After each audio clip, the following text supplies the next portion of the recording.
In this little tutorial we're going to be looking at a weathering wash, and it's going to be a sludge base wash. Now what we're going to be doing is we're going to be filling in all our recessed panel lines, all our recessed rivets, to basically weather up this model to show off all the nice recessed surface detail and to imitate grease, dirt, grime, shadows, all those lovely little things that gives our model a nice bit of life. Now here at Genesis Models we've already done a weathering wash tutorial, and that was doing a pin wash, right? So we've got a pin wash and a sludge wash. Now the pin wash is where we got the oils and we got some odorless turpentine, we mixed it together to make a nice wash, and we used a fine paintbrush to nicely paint into all the rivets, recessed rivets and panel lines, to create our nice kind of dirty, grimy surface detail to weather up the model. Now I would say that is the more advanced version doing the pin wash, because the pin wash we are using oils and odorless turpentine and everything, and it is sort of like more finer and you can play with it more, you can blend it more, do lovely nice streaks and everything, a lot better than doing the sludge wash. But the sludge wash I think's a nice sort of basic intermediate way of weathering up your model, because one, it's cheaper, it's easier, it's quick, it is literally just brush it on, let it dry, wipe it away, and it all just nicely stays into all those nice recessed rivets and panel lines. So let's start off by actually mixing up and showing you how to make your own sludge base wash. Now it is just 3 ingredients, but one of the ingredients you can kind of have a bit of play and pick what you want. First ingredient is nice distilled water. The second is any ordinary kind of washing up liquid that you've got in your kitchen. So the first 2 ingredients are mega cheap. I mean, you're virtually not even paying for them. So that's distilled water, and I've got some bit of washing up liquid just in our little palette here. The next ingredient is also very simple. What you can do is we've got MIG production pigment here, and that is it really. You just literally can use the pigment, water and your washing up liquid. The other thing is as well, we can also use soft pastels. Now the pigment's quite easy, but actually these pigments, I think they cost about £3 something, so they're actually quite expensive really. So let's go even cheaper and go for the soft pastels, because I think I'll pick these up for 99p or £1.99 or something like that, and we get this nice kind of artistic pastels. Now what you've got to remember as well, get the soft pastels, not the oil pastels, right? And what this basically is, it's kind of like a clay based kind of pigment is what it basically is. So what we want to do is we'll just get a bit of paper or something, right, just a bit of paper just to catch our pastels. And what we're going to do, we're going to get out black and brown to make a nice sort of a black, very dark, dirty kind of colour. And we're also going to need a blade. Right, and what we're going to do now is we're just going to take our pastel, sorry you're off camera there, and what we're going to do, we're just going to scrape along with our blade, and hopefully as you can see what we're doing is we've just made virtually our own kind of pigment, so to speak, and we can mix that with some black, so we can scrape some black in there as well. And this is where, I mean, it's a little bit of a trial and error on your own part, where you kind of just sort of got to scrape up these pigments to sort of make a general colour you're after. So you might have to kind of add a bit more black, a bit more brown to get the general colour. But what we simply do is let's kind of put this into our little palette here now, if we can, nice and carefully. There we go. Just get that in there, and then what we want to do is with a nice little pipette, let's get a bit of our distilled water. Let's not use tap water, because tap water is you know, it's kind of, well, it's got all sort of nasties in there which you want to kind of avoid. And what we're going to do, we're just going to pour that in there just with our pipette. And this is kind of, should we say, the hardest part of making this mixture is what we need to do. If I just get myself a paintbrush. So I've got my paintbrush, and what we want to do, we just want to start mixing this up. Now what you're probably noticing here as well is actually we've got quite a bit of water tension going on, and this is where our washing up liquid is going to come into play quite nicely. In fact, we could probably put it in now to kind of help the mixing process a bit. So what we can do, we can just get ourselves a pipette and we just suck up a bit of this washing up liquid, if we can actually suck it up with a pipette. And what we're going to do is put, you know, that was 1 drop, 2 drop, go on, we'll go for one last 4th drop. Only a couple of drops. It really is strong stuff that we don't really want to go nuts with. And what you should probably see is that this should actually mix a bit better now, because it'll break that water tension. Let's just get this mixed up, because what we want to do now is we want to end up with a nice kind of coffee consistency. We don't want it to be thick like paint, right? But we also don't want it to be that thin that actually we don't get anything kind of painting on, shall we say.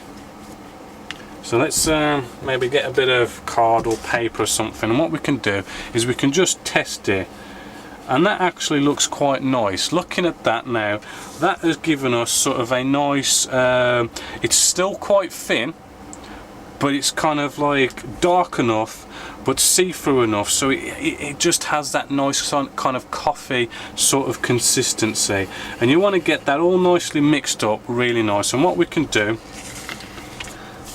is just get our model here, and I'll just show you how this process is going to work. What we're going to do is just using this wing section here, nice underside, it's nice and white so you can see, and we literally just brush this on all over this wing like so. There's no messing about, there's nothing hard about it, it's just brush it all on just like that. And yes, it looks an absolute mess, and you're thinking, oh no, what have I done to my model? And especially the first time you do this, you're gonna be thinking, oh no, is this really gonna work? Okay, last thing to kind of quickly remind you before we leave this to dry is make sure you kind of seal your paintwork, your decal work in with a nice gloss coat, just to kind of protect it from when we put this wash down, and also leave your gloss coat to dry for like a day or two, so it's all nice and dry for when we put this wash down. So let's leave that to dry for about half an hour, maybe put on a second coat and then leave it to dry for another half an hour, and then we can get to the cleanup stage, the reveal stage. So as you can see, this is now dried, and we've put 2 coats on with half an hour drying in between each coat, and it does look pretty damn messy and scary. It looks like you've just messed up potentially weeks and weeks and months worth of work, but don't worry, it really is no problem at all, because we've got this nice gloss coat on. It's protected all your work. So what we want to do, we want to remove this wash that we've put on. So get in kitchen paper towel, you can nicely rip it into 2 halves, bit of moisture, right? And what we want to do is, with a bit of moisture on a nice pretty good quality kitchen paper towel, we just start to rub at the surface of our model, going in nice circles just like this. And as you can see, that little bit of rub in there has rubbed off onto our kitchen paper towel, and it's starting to clean up. So let's get another cleaner part of our kitchen paper towel and let's rub this up some more. Alright, just like this. Now as you might notice, what I'm doing now is I'm actually rubbing now in the direction of flow. So the aircraft is going this way, so the flow is going that way, and it's kind of pushing any dirt and grime in that direction. So keep on getting a nice clean part of the kitchen paper towel. We can nicely now just clean this up really nice, getting rid of all that wash that has dried on here. just like that. And what's happened is, because our kitchen paper towel can't get into those recessed panel lines and recessed rivets, what's happening is it's staying in there, leaving us with this nice kind of weathered look. Now what we want to do as well, it isn't quite cleaned up, so getting some cotton wool buds, getting a bit of moisture on the end of that cotton wool bud, and what we can do is in any kind of nooks and crannies we can sort of clean it up, right, just to tidy it up, make it look a bit nicer, make it look a bit neater, a bit tidier, get it wherever we don't want it, just like what I'm doing here. And that there now has nicely weathered this wing up. Right, so hopefully what you're seeing here, if I can bring you in, is we've got all our recessed panel lines and rivets nicely filled in compared to this side, which isn't. This side looks very bland, although we've got some weathering going on there with our spray work. Over here it's all nicely bringing it all out, making it look really weathered, nicer, more kind of eye candy, shall we say. And that is basically your sludge wash. It's a nice quick apply it, it's a nice pretty kind of quick removing it. It can be a bit tedious with the cotton wool buds to get into all the nooks and crannies and get it properly really nice tidied up, but I mean it is as easy as that. And what we can probably do is we could add more weathering to this, but then we seal it in nicely with a matte coat and that will look really nice. Now there's other little kind of techniques and other kind of tutorials we could do using this sludge wash, but a few kind of notes that I want to kind of throw out there, and that is, first is make sure that after your decaling, that you really make sure your decals are nicely down and that you have sealed it in with a good gloss coat, because when you come to apply this wash onto say decaled areas, if you haven't put your decals down properly and you haven't sealed them in properly, that could get under the decals, and once they're under the decals, that's it, there's no removing them, it's gonna look nasty. And that's one thing. The other thing is as well, when making your own when making your own sludge wash, just remember that whatever pigment you decide to use, whatever it might be, just remember to kind of try it on an inconspicuous part of the model and make sure that it actually works. Because I mean, I'm using soft pastels here, and I'm using the MIG Productions pigments here.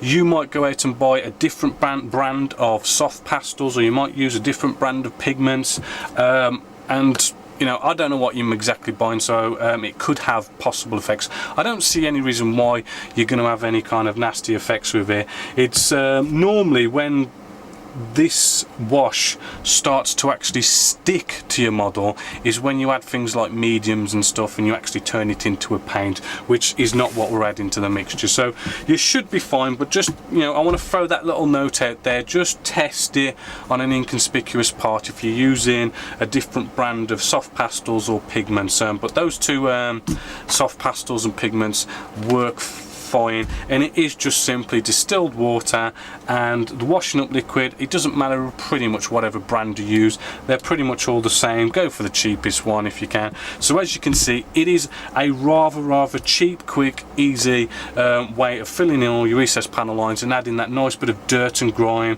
to your overall model to give it that extra bit of life. So hopefully you've enjoyed that tutorial, and I hope it's been beneficial for you.